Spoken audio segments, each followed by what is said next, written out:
Missy Crutchfield on location in New York City at the Vegan Women Summit. This is so exciting. We're here with themagazine.org, and Melissa Turner is on camera right now, or on the back of the camera. I'm talking to Kelly Nardoni, and this is just an amazing day, Kelly.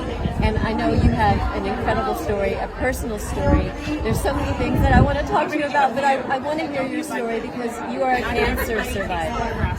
Talk to me. Sure, thank you. Thank you for the opportunity to share my message with others and my story. So yes, at the age of 44, 2 years ago, I was diagnosed with stage 1 breast cancer, the most common subtype of breast cancer, hormone-driven. And I had no genetic predisposition, so it was a bit of a shock, but maybe not, because 1 out of 8 of us will develop breast cancer. And so what brought me to the Vegan Women Summit was really the fragmented nature of my healthcare journey through cancer. So I completed surgery that year. I said yes to radiation. But I declined chemotherapy, forced menopause, and medication they wanted to put me on for 10 years that really had life-changing, debilitating side effects. And, when I questioned one of the 4 oncologists I interviewed, who I sought opinions from about, wait a minute, what about natural therapies or nutrition, the power of nutrition, specifically plant-based nutrition, I was really surprised by her response. It was, oh no, that doesn't work. You'd have to eat mounds of blueberries. It's unrealistic. And so I really left pretty defeated, but also didn't really want to carpet bomb my system with the Red Devil, the most toxic form of chemotherapy they were offering up, that had significant cardiac impacts. And you have to remember, these treatments aren't necessarily to kill the cancer that was already removed, but it's prophylactic, right, in case some cells escaped. I think the thing that people don't realize with breast cancer is that you have a 30-year metastatic window.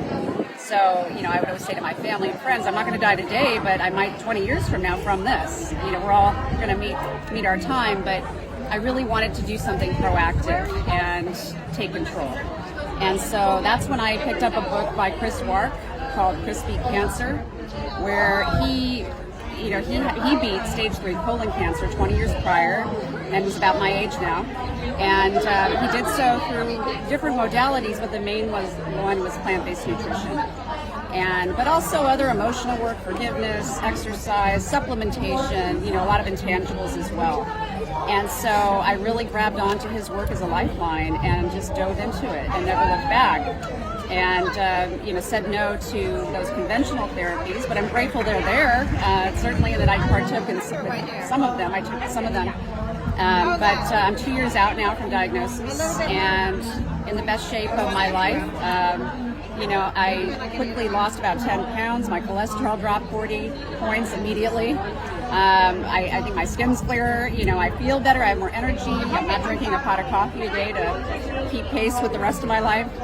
So I'm really grateful for plants. Yes, grateful for plants. Yes. Grateful for our planet, Mother Earth. And you are absolutely gorgeous. I'm a yoga teacher too, and the marriage of, the blending of Eastern Western medicine I'm blending those words, has been a theme today with all of our interviews on bmagazine.org. I'm a yoga teacher, listening to your story about being a cancer survivor, and I've had 2 of my students, women who have had breast cancer and are surviving with it. And I just keep telling them, you've got to look at the information about going on a vegan plant-based diet, because this is the future. It's the future for the planet, it's the future for quality of life, and of course it's just the future for compassion across the board. I often share the movie The Game Changers, because one of my favorite quotes is Dean Ornish, White House physician, who says, it's not one thing for this and one thing for that and on and on.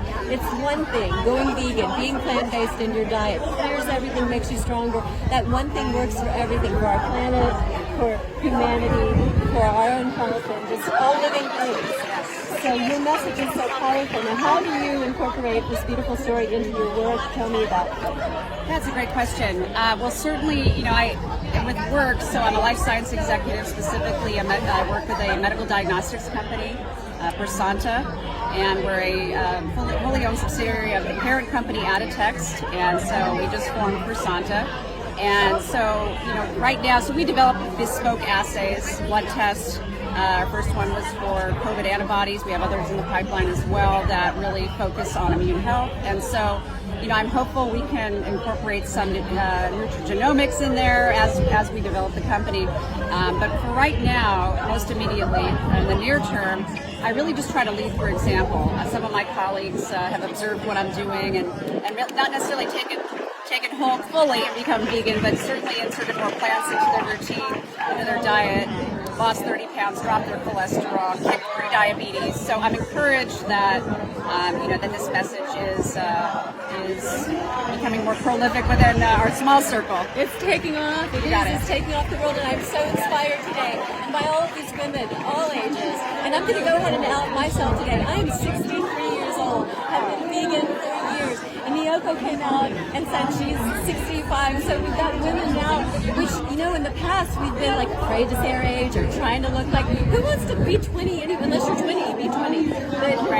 we're becoming so empowered and we're collectively supporting each other, lifting each other up, which includes lifting up the guys too. Yes. The women are healers, we're nurturers, and it is the movement that women are going to lead the world into health and healing and save the planet. I want to tell you thank you so much, Kelly Nardoni, and I also want to throw a quick question at you. I'm so curious. I'm hearing all this about AI and chat. So how is this chat AI, artificial intelligence, because you have some tech which is way over my head, how is that going to fit into the movement, the future of saving the planet? Have you guys...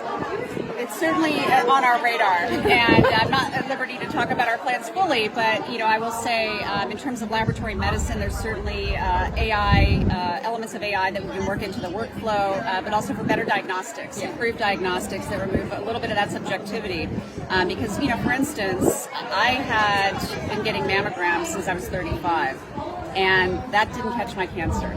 And the ultrasound did. So there's that level of subjectivity. So I'm really hopeful that AI will be able to improve. And that's due to density, which a lot of women have, dense breasts. I'm hopeful that will also help, advance earlier diagnostics as well. So that's the hope. Kelly Nardoni, thank you so much for letting us interview you today. The opportunity. BeMagazine.org, right here at the Vegan Women Summit. You're amazing. You're a superstar. Thank you. God bless. Appreciate the opportunity.